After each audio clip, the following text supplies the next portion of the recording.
Okay, so for our final project for stats class, we did an experiment based on two brands of shock, and our hypothesis was which shock brand will last longer. Super Shock was, which is from S&H Pools, or HTH, which is the Walmart brand.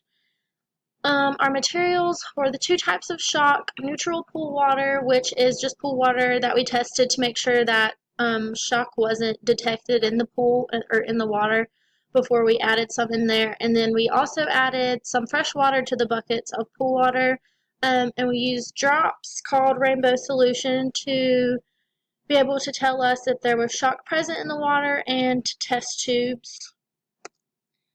Okay, the procedure is we divided the pool water into two buckets. Then we added fresh water. That way it will, I guess, neutralize it. Yeah. And then we put a little bit of shock into each bucket and we waited for 15 minutes. And then we filled the test tubes up with water and we tested the shock. Then if red is shown, then that means there is shock in the water. And then we filled water bottles up with the water and we tested it for the next 5 days. Okay. Our hypothesis, our null hypothesis was that S&H Pool's product is equal to the claim, and our alternative hypothesis was that Walmart brand is greater than S&H Pool's.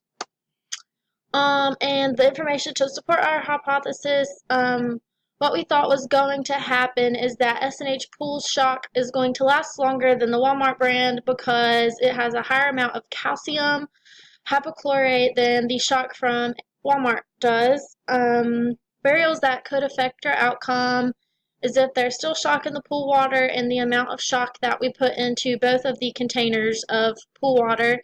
And then calcium hypochlorite is basically just a chemical that helps purify your water and disinfects your pool. Day one for S&H pools was the color was pretty dark, but that indicates that the shock was strong and present. The Walmart brand was basically the same, but it was a little darker, which is very strong. Day two in S&H pools, the water was dark and there was a strong presence. And then day two was pretty much the same. It was not as dark.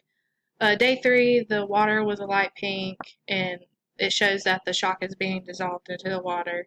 And day three for Walmart, the Walmart brand was a little lighter, and it showed that there was less shock present. Day four for the S&H pools, the color was a really lighter shade, and it was basically kind of the same as day three. And for Walmart brand, it was very pale, and you could see through it. Day five, there was barely any shock in the S&H pools, and in the Walmart brand, it was none. There was no shock at all. Alright, so our conclusion for the whole experiment, after we completed this experiment and tested our water for several days, our hypothesis, which is our null hypothesis, was correct that the S&H pool water, or the shock the S&H sells, does last longer than the Walmart shock. Yep, that's it. Thank you.